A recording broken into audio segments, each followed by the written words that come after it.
Кар менән боҙҙоң ҡапыл иреүе сәбәпле Баҫыу йылғаһы кимәле күтәрелгән. Һөҙөмтәлә 2 хатаны һыу баҫҡан. Гөлфирә Хажипова Уҫаҡлы ауылында 1986 йылдан бирле көн итә. Бындай хәл менән беренсегә осрашам, ти ханым. Икенсе тапҡыр бындай хәлде күрәм.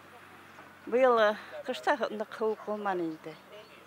40-ҡа ла етмәне бит инде һыуыҡлыҡ. Ну, боҙ ҡалын, 50 сантиметрҙан артыҡ туңҡан. Беҙҙең яҡлары баҫмай, беҙ ауыл кергән ерҙә йәшәйбеҙ. Ну, кешесен дә переживать иттем инде, мен төнлә йоҡламай сыҡтым. Ғәҙәттән тыш хәл эҙемтәләрен бөтөрөү өсөн ваҡиға урынына ҡотҡарыусыларҙың оператив төркөмө сыға. Шулай уҡ Баҡалда ауылы биләмәһенән 2 экскаватор йәлеп ителә. Көндәр ҡапыл йылытыу сәбәпле ҙур боҙ киҫәктәре күпер аҫтына килеп тығыла.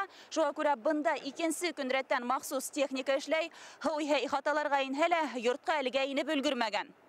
Ташҡын быйыл алданыраҡ башланды. Быға һауа торышлы булышлыҡ итә. Ямғыр яуа, көндәрҙә ҡапыл йылытты. Шуға ла көтөлмәгән хәлдәргә әҙер торорға кәрәк, ти ауыл хакимиәте башлығы. Беҙҙең Баҫыу йылғаһы былай хатым сыҡҡаны юҡ ине. Быйыл беренсе тапҡыр Уҫаҡлы ауылында ошондай хәл булғаны бар ине. Беҙ тиҙ генә боҙҙо ебәрә инек. Иң беренсе быйыл ныҡ туңған. Боҙҙоң ҡалынлығы 50-70 сантиметрға тура килә.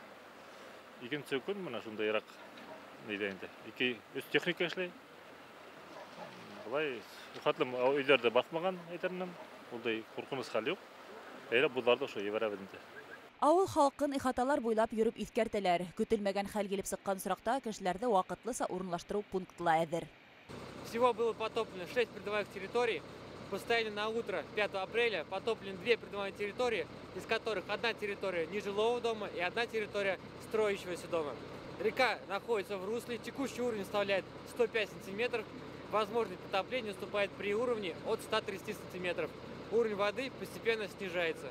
Уҫаҡлы ауылында йәшәүселәрҙең ғүмеренә һәм мөлкәтенә ҡурҡыныс янамай. Гүзәл Ишкинина, Данил Ғафиятов, Урал Шарипов, Зарима Хисматуллина, Хәбәрҙәр, Башҡортостан.